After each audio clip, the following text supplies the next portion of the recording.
الفرقان الحمید اعوذ باللہ من الشیطان الرجیم بسم اللہ الرحمن الرحیم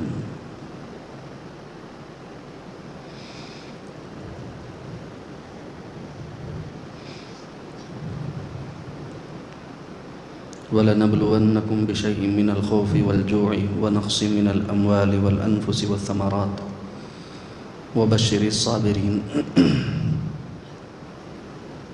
وقال تعالى في مقام آخر ظهر الفساد في البر والبحر بما كسبت أيدي الناس ليذيقهم بعض الذي عملوا لعلهم يرجعون صدق الله العظيم.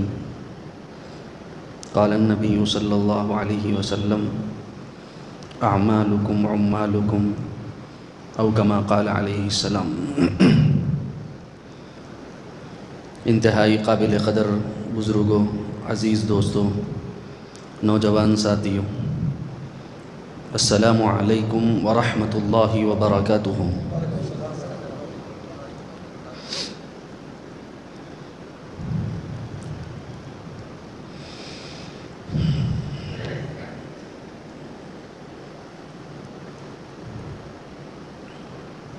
قرآن مجید کی دو الگ الگ آیات اور حدیث مبارکہ کا ایک ٹکڑا آپ حضرات کو سنایا گیا. انشاءاللہ العزیز اسی سے متعلقہ کچھ مضامین عرض کیے جائیں گے.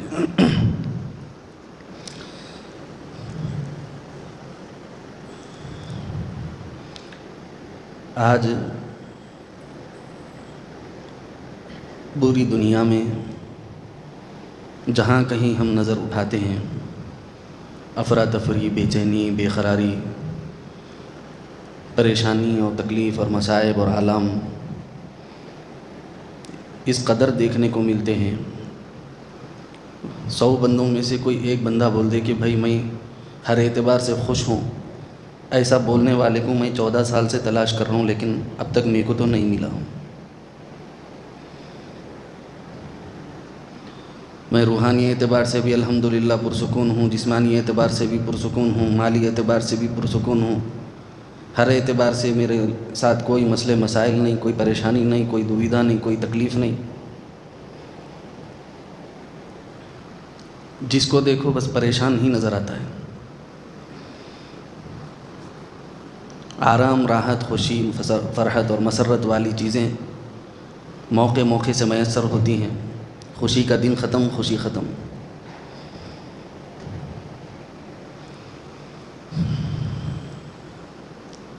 قرآن مجید کی آیت مبارکہ کے تحت کچھ باتیں آپ حضرات کے سامنے رکھنی ہیں.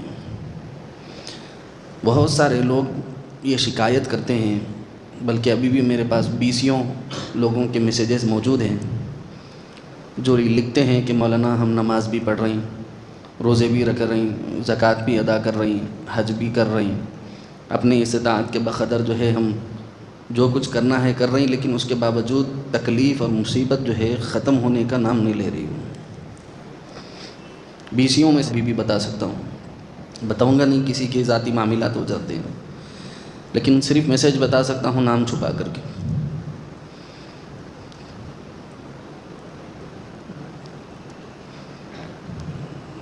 پچاسوں لوگ اس قسم کے میسیجز کرتے ہیں، 100 لوگ اس قسم کے متعلقہ مضامین پوچھتے ہیں. حضرت ہم وہ سب کر رہے ہیں، نمازیں بھی پڑھ رہے ہیں، تلاوت بھی کر رہے ہیں، تمام چیزیں ہو رہی، لیکن جو ہے پریشانیاں ہیں کہ ٹلنے کا نام نہیں لیتی.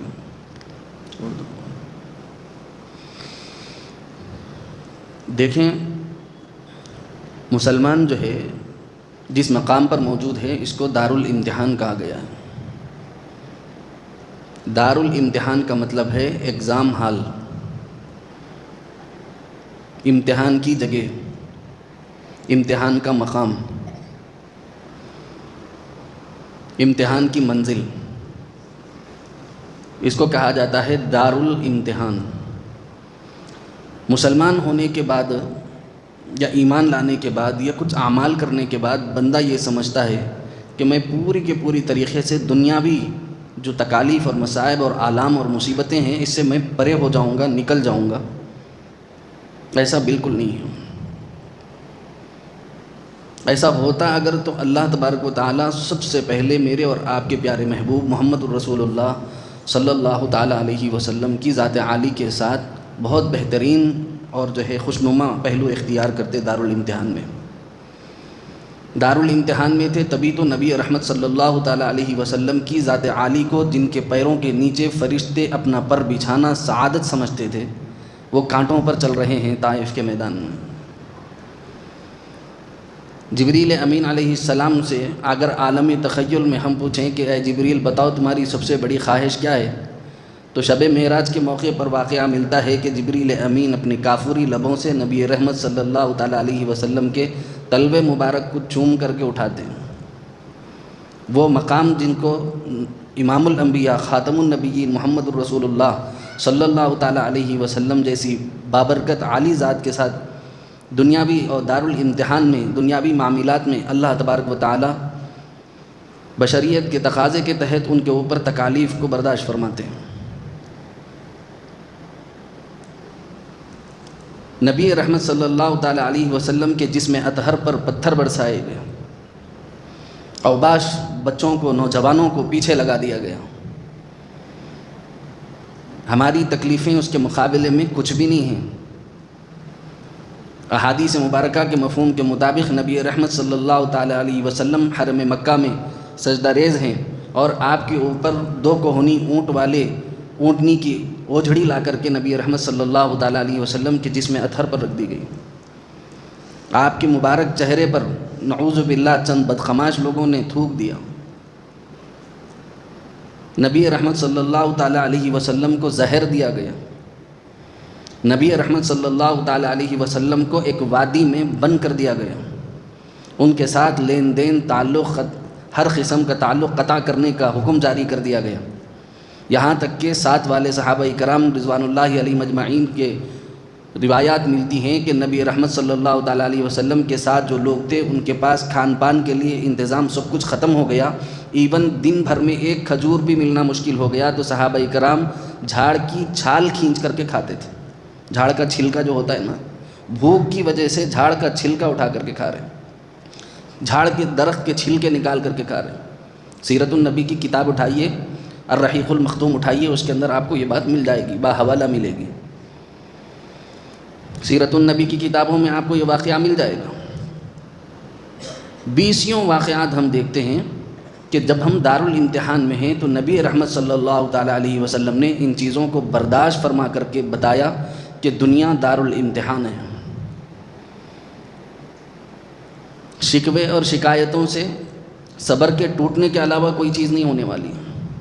اللہ نے تو آپ کے اوپر میرے اوپر رحم فرمایا، کرم فرمایا، یہاں تک قرآن مجید میں پیغام ملتا ہے کہ اگر تمہارے گمراہ ہونے کا اندیشہ نہ ہوتا تو میں ان کافروں اور مشرکوں کو اتنا دیتا کہ یہ اپنی چھتیں سونے کی بناتے اور سیڑھیاں چاندی کی بناتے۔ قرآن کا مفہوم میں عرض کر رہا ہوں آپ حضرات۔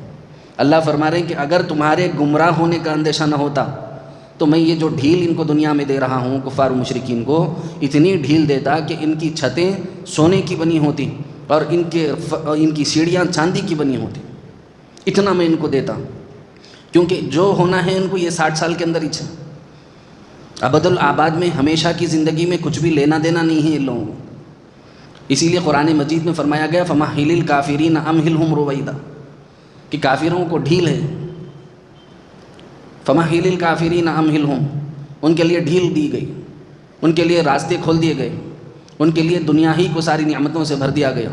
لیکن مومن کے لیے ایسا نہیں کہا گیا، مومن کے لیے کہا گیا الدنیا سجن المؤمن و جنت الکافر، دنیا مومن کے لیے قید خانہ ہے اور کافر کے لیے جنت ہے۔ تو اب ان کی جنت اتنی ہلکی پھلکی ہے، اپنی جنت کا تو عالم ہی کچھ اور ہے۔ جو مومن ہوگا اس کی جنت کا عالم ہی کچھ اور ہے، اس کی سب سے بڑی لذت یہ ہے کہ کبھی نہ ختم ہونے والی۔ اس کی سب سے کم ہمتی والی بات یہ ہے کہ 40-50 سال 60-70 سال میں یہ جنت ختم ہو جائے گی۔ کافروں کی جو جنت ہے وہ یہ دنیا ہی ان کی جنت ہے۔ نبی رحمت صلی اللہ تعالیٰ علیہ وسلم کے سامنے حضرت عمر فاروق رضی اللہ عنہ نے عرض کیا کہ اللہ کے رسول صلی اللہ تعالیٰ علیہ وسلم، کافروں مشرکوں کے پاس تو اس قدر مال و متاع ہے اور مسلمان قسم پرسی کا شکار ہیں، حالات کا شکار ہیں، نبی رحمت صلی اللہ تعالیٰ علیہ وسلم نے فرمایا عمر تم نے آج بھی پوری بات نہیں سمجھی، مجھے اپنی امت پر قسم پرسی کا یعنی مالی مشکلات کا خوف نہیں ہے، مجھے خوف ہے اس بات کا کہ یہ ایمانی حالت میں دنیا سے جائیں، ان کی آخرت سنوری رہے۔